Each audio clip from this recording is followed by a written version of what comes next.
너는 왜 맨날 그 모양이야? 이 한마디에 잠 못 이루신 밤 있으신가요?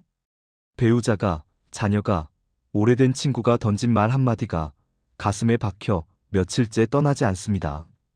아무것도 아닌 척 해보지만 그 말은 자꾸만 되새겨집니다. 더 견디기 힘든 건 그게 한두 번이 아니라는 겁니다. 만날 때마다 말할 때마다 날아오는 날카로운 말들. 그러니까 네가 그렇지. 내가 뭐라고 했어? 내 말 안 듣더니 넌 그것도 못해? 상처는 쌓이고 관계는 무거워지고 마음속엔 억울함만 겹겹이 쌓여갑니다. 당신은 이렇게 물었을 겁니다. 왜 하필 나한테만 저런 말을 할까? 내가 뭘 잘못했길래? 내가 조심스럽게 다가가도 돌아오는 건 여전히 차가운 말뿐입니다. 심지어 나이를 먹어도 세월이 흘러도 그 사람은 변하지 않습니다. 당신이 느끼는 억울함, 서운함, 답답함 모두 지극히 당연한 감정입니다. 하지만 오늘 당신이 평생 품어온 그 의문에 대한 답을 드리겠습니다. 상처 주는 말을 하는 사람들, 그들은 왜 그럴까요? 단순히 성격이 나쁜 걸까요? 아닙니다. 그 말 뒤에는 그들 자신도 모르는 깊숙이 숨겨진 심리가 있습니다. 같은 상황에서 어떤 사람은 괜찮아요. 다음엔 더 잘하면 되죠라고 말합니다. 하지만 어떤 사람은 그러게 내가 뭐라고 했어? 라며 상대를 찌릅니다. 같은 순간인데 왜 이렇게 다를까요? 오늘 이 시간, 지금까지 아무도 명확히 설명해주지 않았던 늘 상처 주는 말을 하는 사람의 진짜 심리를 낱낱이 파헤쳐 드리겠습니다. 이 비밀을 알게 되면 당신은 더 이상 그 말에 흔들리지 않게 됩니다. 그리고 무엇보다 평생 풀리지 않았던 의문에 대한 답을 찾게 되실 겁니다. 이 의문에 대한 답에 공감하신다면 댓글로 공감이라고 남겨주세요. 여러분의 공감이 큰 힘이 됩니다. 구독과 좋아요 버튼을 눌러주시면 더 좋은 영상으로 찾아뵐 수 있습니다. 영상을 끝까지 시청해 주셔야 진짜 중요한 내용을 놓치지 않으실 겁니다. 지금부터 그들의 심리 속으로 들어갑니다. 첫 번째, 가까운 사람일수록 더 독하게 말하는 이유입니다. 우리 집사람은 요리를 별로 못해요. 그래도 뭐 먹고는 살죠? 70대 중반의 김영자 씨는 평생 가족을 위해 헌신하며 살아왔습니다. 새벽같이 일어나 아침을 차리고 남편과 자식들이 좋아하는 반찬을 정성껏 만들어 왔습니다. 그런데 명절이 되면 시댁 식구들 앞에서 남편 박철수 씨는 언제나 아내를 향해 이런 말을 던집니다. 웃으며 하는 말이지만 김영자 씨의 가슴엔 비수가 꽂힙니다. 더 기가 막힌 건 이 남편이 바깥 사람들 앞에서는 정중하고 예의 바르다는 겁니다. 직장 동료들에게는 고생 많으셨습니다라며 공손하게 인사하고 이웃에게는 항상 미소를 띤 얼굴로 대합니다. 그런데 왜 유독 평생을 함께한 아내에게만 이런 말을 할까요? 왜 가장 가까운 사람에게 가장 독한 말을 내뱉는 걸까요?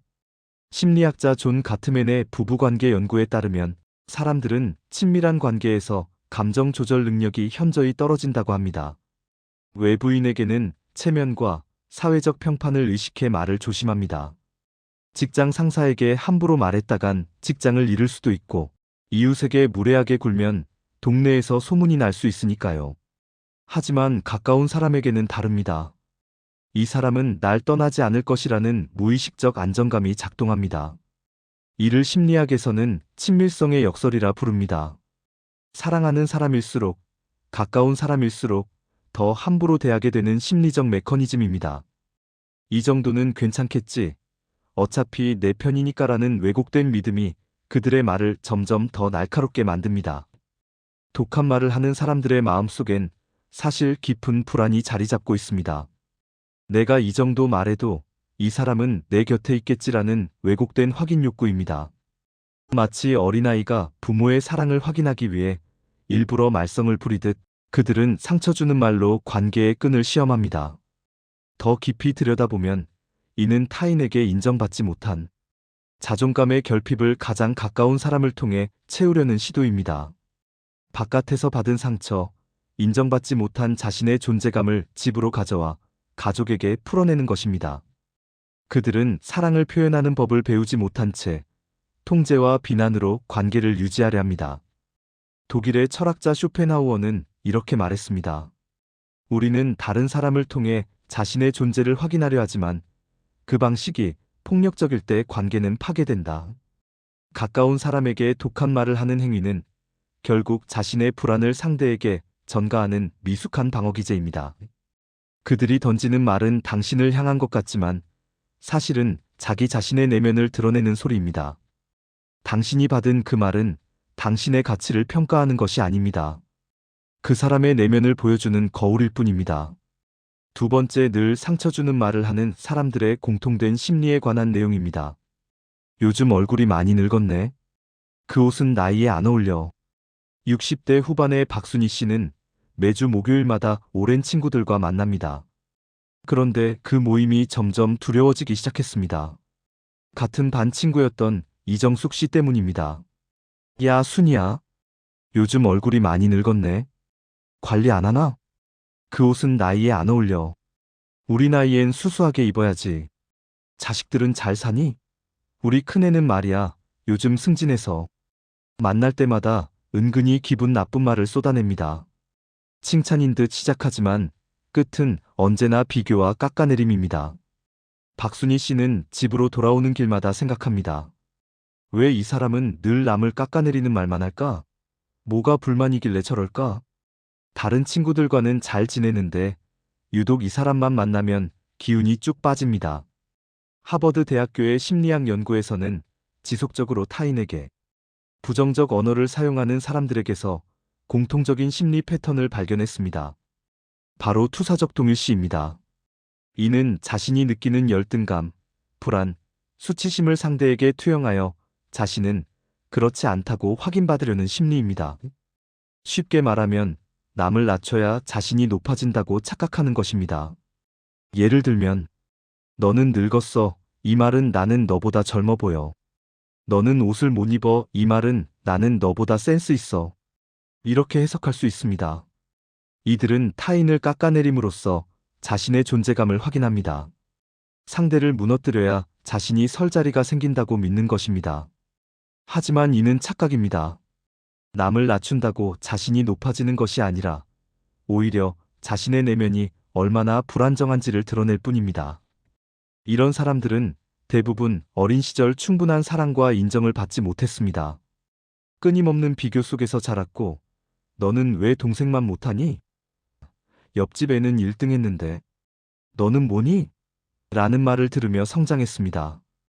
부모님께 칭찬 한 번 제대로 받아본 적 없는 사람들입니다.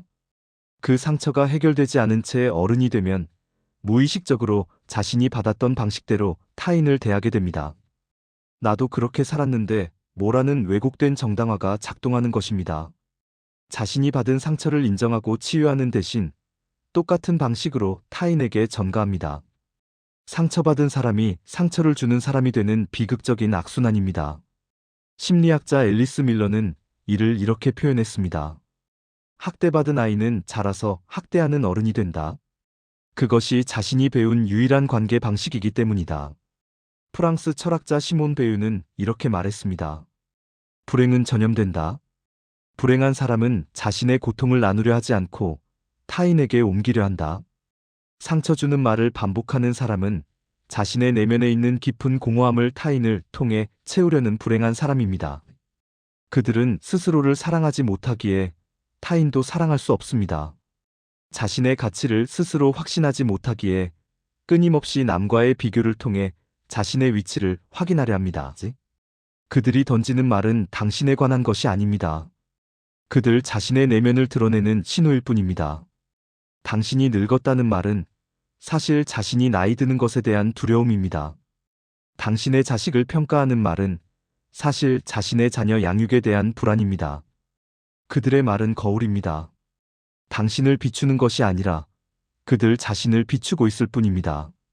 세 번째, 상처 주는 말에는 반복되는 패턴이 있다는 사실입니다. 엄마, 그래서 결론이 뭔데요? 엄마는 왜 맨날 똑같은 얘기만 해요? 65세의 이미경 씨는 딸 정연이와 통화할 때마다 마음이 무겁습니다. 엄마 세대는 이해 못할 거예요. 엄마, 요즘 세상이 어떤 세상인데 그런 생각을 해요? 엄마는 그냥 가만히 계세요. 제가 알아서 할게요. 딸의 말투엔 늘 미묘한 무시와 불편함이 섞여 있습니다. 마치 자신을 시대에 뒤떨어진 사람 취급하는 것 같아 속상합니다. 이미경 씨는 문득 깨달았습니다. 딸의 이런 말투가 어제 오늘 일이 아니라는 것을. 중학교 때부터, 아니, 어쩌면 더 어릴 때부터 딸은 늘 이런 식으로 말해왔다는 것을. 왜 이 아이는 늘 같은 방식으로 나를 무시할까? 왜 매번 똑같은 패턴으로 상처를 줄까? 심리학에서는 이를 언어적 학대의 패턴화라고 부릅니다. 상처 주는 말을 하는 사람들은 무의식적으로 특정한 언어 패턴을 반복합니다. 그들의 말투를 자세히 들여다보면 몇 가지 공통된 형태가 보입니다. 비난형. 너는 왜 맨날 그래? 너 때문에 다 망쳤어. 일반화형. 너는 항상 그랬어. 너는 한 번도 제대로 한 적이 없어. 비교형. 남들은 다 하는데 너만 못해. 언니는 안 그러던데. 너는 왜 그래? 무시형. 그래봤자 소용없어. 네가 뭘 알아? 너 같은 사람이 뭘 하겠어. 이 패턴들은 단순히 우연히 나오는 말이 아닙니다. 깊이 내면화되어 있어서 그들은 자신이 이런 식으로 말한다는 사실조차 인식하지 못합니다. 마치 숨을 쉬듯 습관처럼 자동으로 나오는 것입니다. 이런 반복 패턴이 더욱 위험한 이유는 듣는 사람의 뇌에 깊은 흔적을 남기기 때문입니다. 신경과학 연구에 따르면 반복적인 부정적 언어는 편도체를 자극해 불안과 우울을 유발합니다. 그리고 장기적으로는 자존감을 무너뜨립니다. 단 한 번의 상처라면 시간이 지나면 아물 수 있습니다. 하지만 같은 형태의 상처가 반복되면 그것은 당신의 정체성 깊숙이 각인됩니다. 너는 항상 그래라는 말을 수십 번, 수백 번 듣다 보면 어느 순간 나는 정말 그런 사람인가? 라는 의심이 듭니다. 너는 할 수 없어라는 말을 반복해서 듣다 보면 실제로 할 수 있는 일조차 시도하지 못하게 됩니다. 누적된 상처가 사람을 병들게 만듭니다. 그리고 그 상처는 보이지 않기에 더욱 위험합니다. 그렇다면 왜 이들은 이런 패턴을 반복할까요? 이유는 간단합니다. 그것이 그들이 배운 유일한 소통 방식이기 때문입니다. 감정을 건강하게 표현하는 법을 배우지 못한 채 공격과 방어만을 학습한 사람들입니다.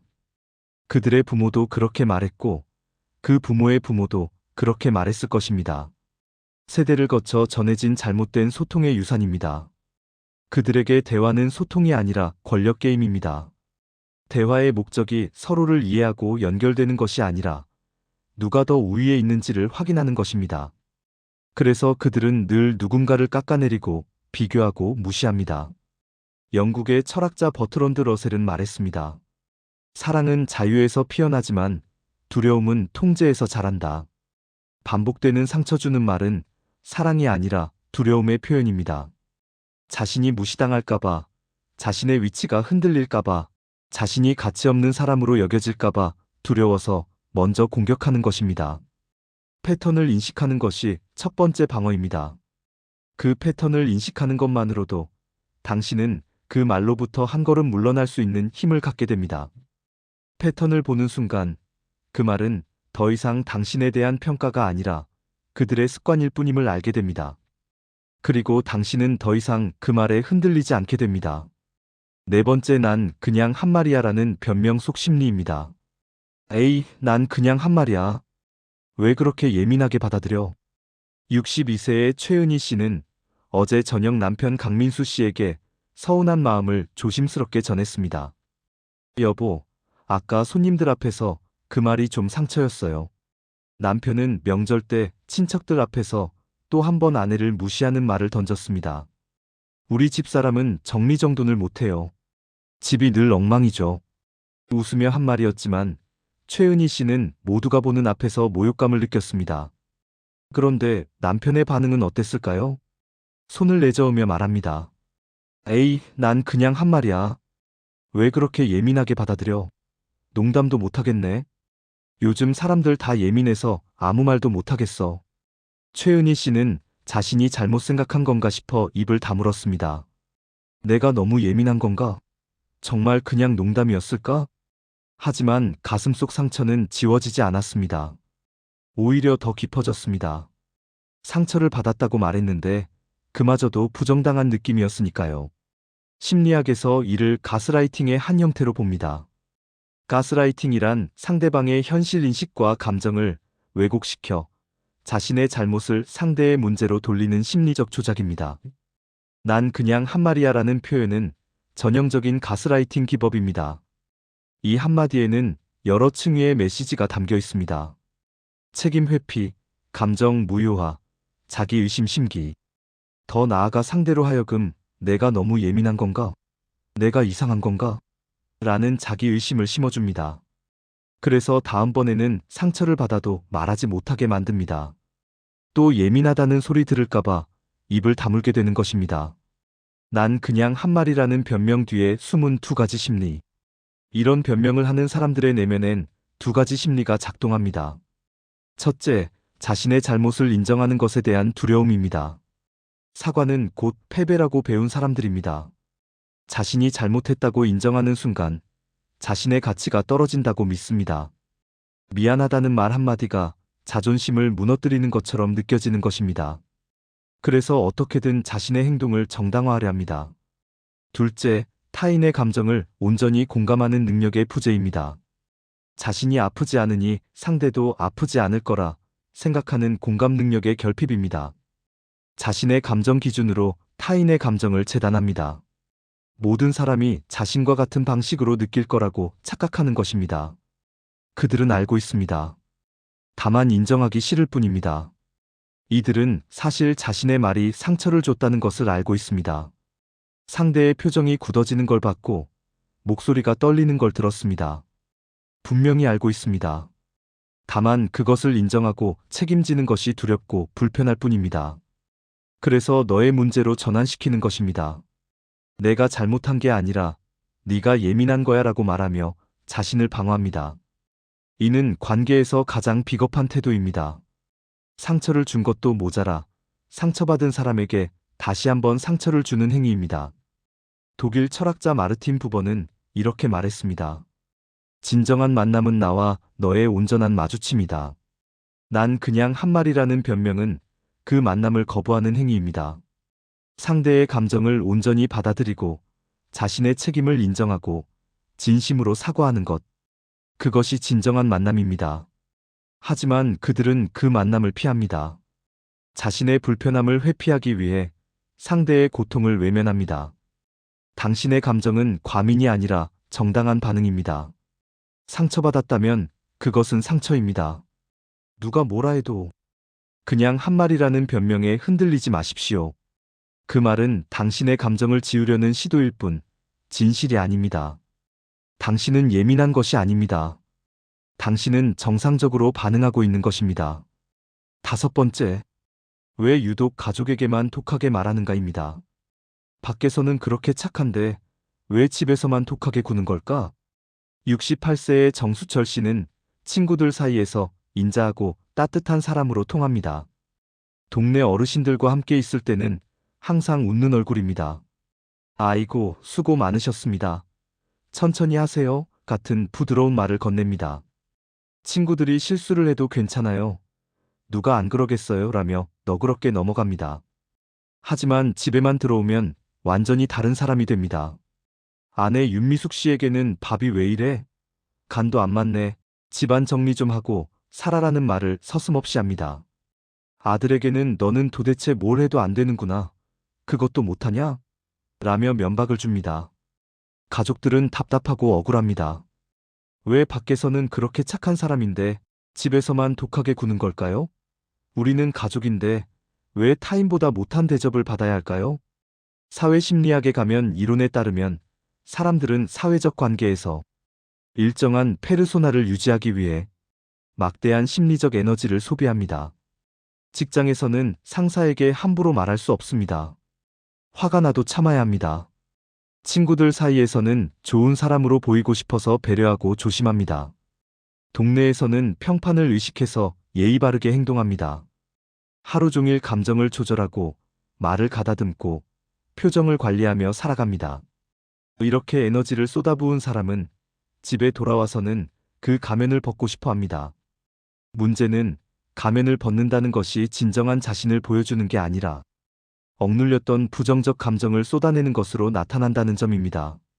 밖에서 참았던 짜증, 억눌렀던 분노, 삼켰던 불만이 고스란히 가족에게 향합니다. 가족은 그들의 감정 쓰레기통이 되는 것입니다. 가족을 대하는 태도에는 무의식적인 소유의식이 깔려 있습니다. 내 가족이니까, 내 배우자니까, 내 자식이니까, 어떻게 대해도 된다는 착각입니다. 이는 가족을 독립된 인격체로 보지 않고 자신의 소유물이나 연장선상으로 보는 미성숙한 관계관입니다. 타인에게는 신뢰합니다. 괜찮으시겠어요? 라며 조심스럽게 대하면서 가족에게는 빨리 해. 그것도 못해? 라며 함부로 대합니다. 타인에게는 존중을 베풀지만 가족에게는 존중이 필요 없다고 여기는 것입니다. 심리학자 칼 로저스는 이렇게 말했습니다. 친밀함은 존중의 면제권이 아니다. 하지만 많은 사람들이 이를 착각합니다. 가까우면 가까울수록 더 존중해야 하는데 오히려 반대로 행동합니다.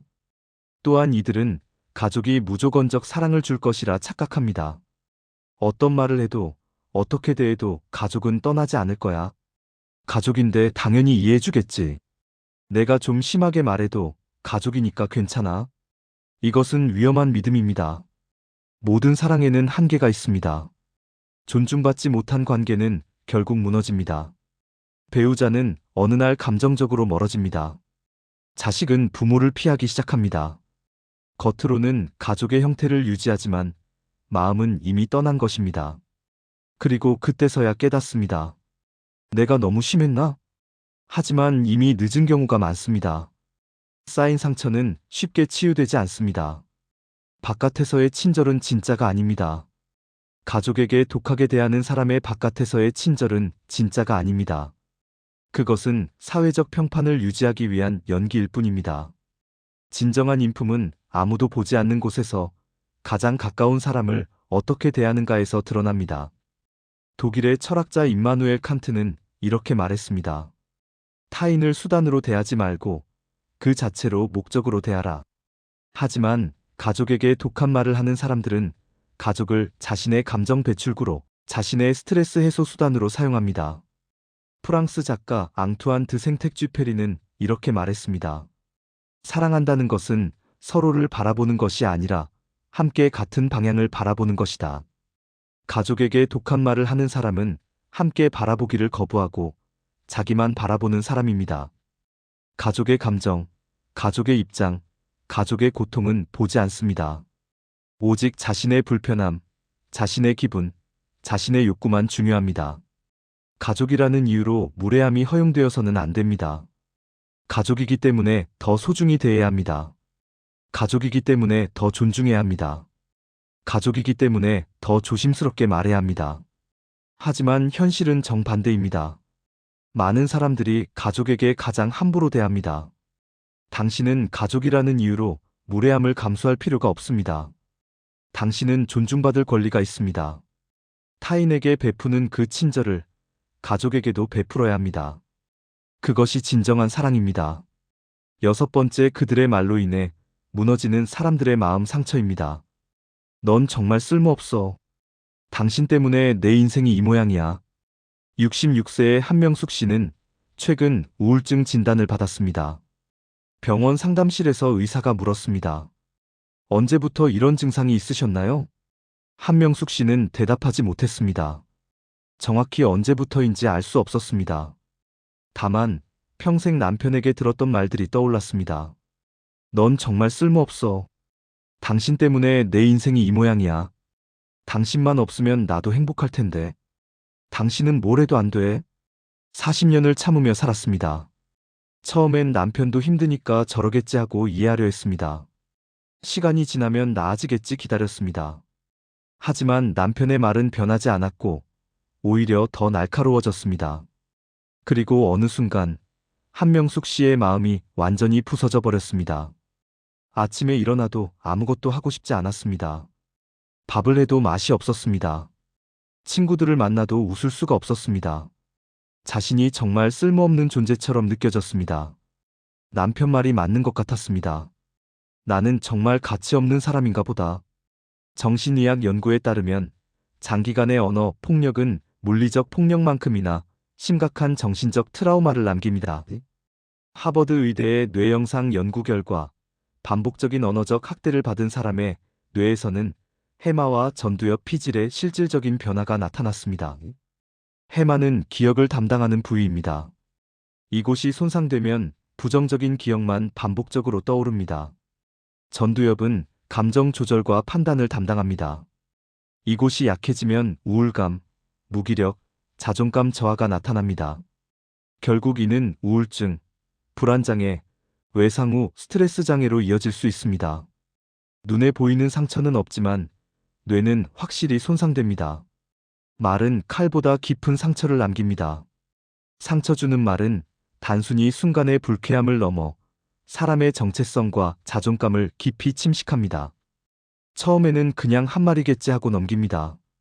두 번째는 왜 또 저런 말을 하지? 하며 서운해합니다. 세 번째는 내가 뭘 잘못했나? 하고 자책합니다. 10번째, 20번째, 100번째. 그 말을 듣다 보면 어느 순간 그 말이 진실처럼 느껴집니다. 나는 사랑받을 가치가 없는 사람이구나. 나는 정말 무능한 사람이구나. 나는 존재 자체가 짐이구나. 이런 부정적 신념이 내면화되면 그 사람은 자신의 삶을 포기하게 됩니다. 새로운 것을 시도하지 않습니다. 꿈을 꾸지 않습니다. 행복을 바라지 않습니다. 관계를 유지하기 위해 자신을 죽이는 것입니다. 특히 시니어 세대는 참는 것이 미덕이라는 가치관 속에서 자랐기 때문에 상처를 표현하거나 관계를 정리하는 것을 더욱 어려워합니다. 부부는 평생 함께 사는 거야. 가족인데 뭘 어떻게 해? 나 하나 참으면 되는 일인데. 이혼? 그건 창피한 일이야. 이런 생각들이 당신을 올가맵니다. 그래서 상처를 받아도 말하지 못하고 고통스러워도 떠나지 못합니다. 그 침묵 속에서 상처는 골마가고 마음은 조금씩 무너집니다. 표면적으로는 가족의 형태를 유지하지만 당신의 내면은 이미 죽어가고 있습니다. 미국의 심리학자 칼 로저스는 이렇게 말했습니다. 인간은 무조건적 긍정적 존중을 받을 때 비로소 자신의 가능성을 펼친다. 무조건적 긍정적 존중이란 조건 없이 그 사람 자체를 존중하고 가치 있게 여기는 것입니다. 네가 잘했을 때만 사랑해가 아니라 네가 실수해도 부족해도 너는 소중해라는 메시지입니다. 상처 주는 말은 그 가능성을 짓밟는 폭력입니다. 넌 쓸모없어라는 말은 그 사람의 존재 자체를 부정하는 것입니다. 당신 때문에 내 인생이 망했어라는 말은 그 사람의 모든 노력을 무가치하게 만드는 것입니다. 당신이 약해서가 아닙니다. 한명숙 씨에게 의사는 이렇게 말했습니다. 당신은 약한 사람이 아닙니다. 오히려 너무 강했습니다. 40년을 견뎌냈으니까요. 하지만 사람의 마음에도 한계가 있습니다. 당신의 마음이 무너진 것은 자연스러운 일입니다. 당신의 마음이 무너진 것은 당신이 약해서가 아닙니다. 너무 오래, 너무 많이 견뎌왔기 때문입니다. 물컵에 물을 조금씩 부으면 아무 일도 일어나지 않습니다. 하지만 계속 부으면 언젠가 넘칩니다. 당신의 마음도 그랬습니다. 한 방울, 한 방울 쌓인 상처가 어느 순간 한계를 넘은 것입니다. 이제는 그만 참아도 됩니다. 이제는 당신의 마음을 돌볼 때입니다. 7번째, 이 관계를 계속 끌고 갈지 거리 둘지 판단하는 기준입니다. 그래도 오래 알고 지낸 사이인데 끈짠이 마음이 무겁네. 64세의 송영자 씨는 요즘 깊은 고민에 빠졌습니다. 30년 넘게 알고 지낸 친구 김혜자 씨가 있습니다. 같은 동네에 살며 함께 아이들을 키웠고 기쁜 일도 힘든 일도 함께 나눴습니다. 하지만 요즘 김혜자 씨를 만나는 게 점점 두렵습니다. 만날 때마다 은근히 기분 나쁜 말을 합니다. 너는 살이 많이 쪘네. 요즘 얼굴이 피곤해 보여. 너네 아들은 취직은 했어? 항상 무언가를 비교하고 깎아내리고 우위에 서려 합니다. 만나고 나면 며칠씩 기분이 가라앉습니다. 밤에 잠을 자려고 누우면 자꾸 그 말들이 떠오릅니다. 송영자 씨는 고민합니다. 이 관계를 계속 유지해야 할까요? 그래도 30년 인연인데 끈짜니 마음이 무겁습니다. 하지만 이대로 계속 만나자니 너무 힘듭니다. 관계 심리학에서는 건강한 관계와 해로운 관계를 구분하는 명확한 기준을 제시합니다. 첫째, 상호성입니다. 일방적으로 한쪽만 참고 맞추는 관계는 건강하지 않습니다. 건강한 관계는 주고받는 균형이 있습니다. 때로는 내가 양보하고, 때로는 상대가 배려합니다. 서로의 필요를 존중하고, 서로의 감정을 돌봅니다. 하지만 해로운 관계는 다릅니다. 항상 한 사람만 희생하고, 한 사람만 참고, 한 사람만 맞춰줍니다. 둘째, 변화 가능성입니다. 문제를 이야기했을 때 상대가 듣고 변화하려는 의지를 보이는가가 중요합니다. 건강한 관계에서는 미안해. 내가 그렇게 말해서 상처였구나. 앞으로 조심할게라는 반응이 나옵니다. 하지만 해로운 관계에서는 너는 왜 그렇게 예민해? 난 그냥 한 말인데 너만 힘들어. 나도 힘들어라는 방어와 회피만 나옵니다. 셋째, 에너지 교환입니다. 만나고 나서 힘이 생기는가 아니면 기운이 빠지는가가 관계의 질을 결정합니다. 건강한 관계는 에너지를 충전시켜줍니다. 만나고 나면 기분이 좋고 웃음이 나고 힘이 납니다. 하지만 해로운 관계는 에너지를 소진시킵니다. 만나고 나면 기운이 빠지고 우울해지고 며칠씩 회복이 안 됩니다. 거리를 둬야 할 관계의 신호는 명확합니다. 반복적으로 당신의 경계를 침범합니다. 이건 말하지 말아달라고 했는데도 계속 그 말을 합니다. 당신의 감정을 무시합니다. 상처받았다고 말하면 너는 왜 그렇게 예민해? 라고 되려 당신을 탓합니다. 변화할 의지가 전혀 없습니다. 몇 번을 이야기해도 똑같은 행동을 반복합니다. 만날 때마다 당신의 에너지를 소진시킵니다. 만나기 전부터 피곤하고 만나고 나면 며칠씩 회복이 안 됩니다. 당신이 행복하면 불편해합니다. 좋은 일이 생겼다고 말하면 진심으로 축하하지 않고 은근히 깎아내립니다. 이런 관계를 유지하는 것은 충성이 아니라 자기 학대입니다. 관계를 정리하는 것은 배신이 아니라 자기 존중입니다. 중요한 것은 관계를 정리하는 것이 냉정함이나 배신이 아니라는 점입니다. 그것은 자기 보호이며 자기 존중입니다. 오랜 인연이라는 이유만으로 독한 관계를 붙잡고 있을 필요는 없습니다. 30년 인연인데 어떻게 끊어? 가족인데 어떻게 멀어져? 이런 생각이 당신을 묶어둡니다. 하지만 기억하세요. 오랜 인연이라고 해서 모든 관계가 지켜져야 하는 것은 아닙니다. 시간이 길다고 해서 관계의 질이 좋은 것이 아닙니다. 30년을 함께 했어도 당신을 소진시키는 관계라면 그것은 건강한 관계가 아닙니다. 때로는 거리를 두는 것이 서로에게 가장 건강한 선택입니다. 독일 시인 라이너 마리아 릴케는 이렇게 말했습니다. 사랑은 두 개의 고독이 서로를 보호하고 경계하며 인사하는 것이다. 진정한 관계는 서로의 경계를 존중하는 것에서 시작됩니다. 여기까지는 괜찮지만 이건 넘어서면 안 되라는 선을 존중하는 것입니다.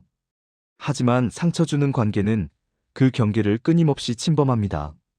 그리고 당신이 아파하면 당신을 탓합니다. 관계를 지키기 위해 자신을 잃어서는 안 됩니다. 오랜 인연보다 소중한 것은 당신의 평화입니다. 관계를 지키기 위해 자신을 잃어서는 안 됩니다. 송영자 씨는 결국 결정했습니다. 김혜자 씨와의 만남을 조금씩 줄이기로. 처음엔 죄책감이 들었습니다. 내가 너무 이기적인 건가? 하는 생각도 들었습니다. 하지만 시간이 지나면서 알게 되었습니다. 그 관계를 정리한 뒤 자신의 마음이 훨씬 가벼워졌다는 것을, 잠도 잘 오고 웃음도 많아졌다는 것을. 당신도 그럴 권리가 있습니다. 상처 주는 관계를 정리하고 당신의 평화를 지킬 권리가 있습니다. 8번째, 상처받지 않는 마음을 위한 현실적인 방법입니다. 이제 그 말이 예전처럼 깊이 박히지 않아요. 63세의 임정혜 씨는 최근 마음의 평화를 찾았습니다. 여전히 시누이 박경숙 씨는 독한 말을 합니다. 명절 때마다 아이고 음식이 왜 이래? 우리 오빠는 당신 만나서 고생이야라는 말을 던집니다.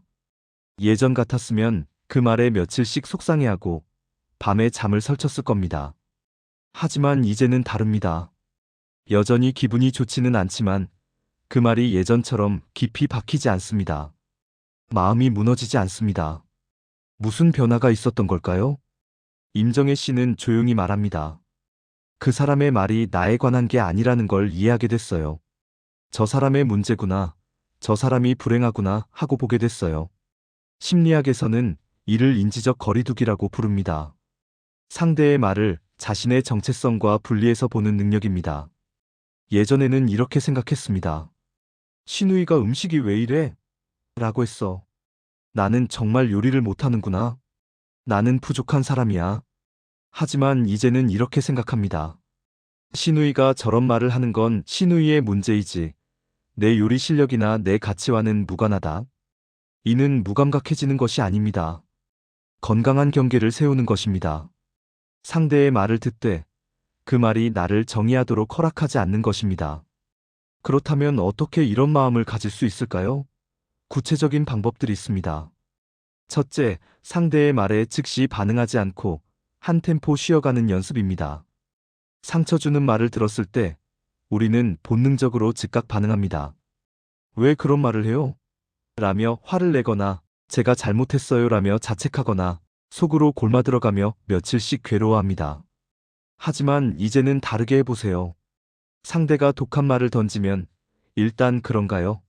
그렇게 생각하시는군요. 같은 중립적 반응으로 받아냅니다. 그리고 즉시 반응하지 않습니다. 한 템포 쉽니다.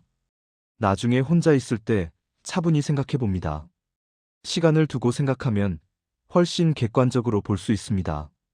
둘째, 자신에게 긍정적인 메시지를 반복해서 들려주는 것입니다. 상처 주는 말을 반복해서 들으면 그 말이 진실처럼 느껴집니다. 하지만 당신도 자신에게 반복해서 말할 수 있습니다. 거울을 보며 혹은 마음속으로 조용히 말해보세요. 나는 충분히 가치 있는 사람이다. 나는 사랑받을 자격이 있다. 나는 나 자신을 존중한다. 처음에는 어색하고 믿어지지 않을 수 있습니다. 하지만 계속 반복하면 점점 믿어지기 시작합니다. 타인의 부정적인 말이 당신을 정의한다면 당신 자신의 긍정적인 말도 당신을 정의할 수 있습니다. 셋째, 안전한 관계에서 충분한 긍정을 받는 것입니다. 상처 주는 관계만 있는 것이 아닙니다. 당신을 존중하고 아껴주는 사람들도 분명 있습니다. 당신의 말을 경청해주는 친구, 당신을 있는 그대로 받아들여주는 가족, 당신을 격려하고 지지해주는 이웃. 그들과의 시간을 늘리고 그 관계에서 힘을 얻으십시오. 상처 주는 관계에 쏟는 에너지를 건강한 관계에 투자하십시오. 독이 되는 관계는 줄이고 약이 되는 관계는 늘리는 것입니다. 넷째, 필요하다면 전문가의 도움을 받는 것입니다. 상담을 받는다고? 그건 미친 사람이나 받는 거 아니야? 이런 생각은 편견입니다. 상담은 약한 사람이 받는 것이 아니라 자신을 소중히 여기는 사람이 선택하는 것입니다. 몸이 아프면 병원에 갑니다. 마음이 아프면 상담실에 가는 것이 당연합니다. 전문가는 당신이 혼자서는 볼 수 없는 것들을 보여줍니다. 당신이 혼자서는 깨닫지 못하는 패턴을 짚어줍니다. 특히 오랜 시간 쌓인 상처는 혼자 치유하기 어렵습니다. 도움을 요청하는 것은 용기입니다. 우리를 혼란스럽게 하는 것은 사건이 아니라 견해입니다. 고대 그리스 철학자 에픽테토스는 이렇게 말했습니다.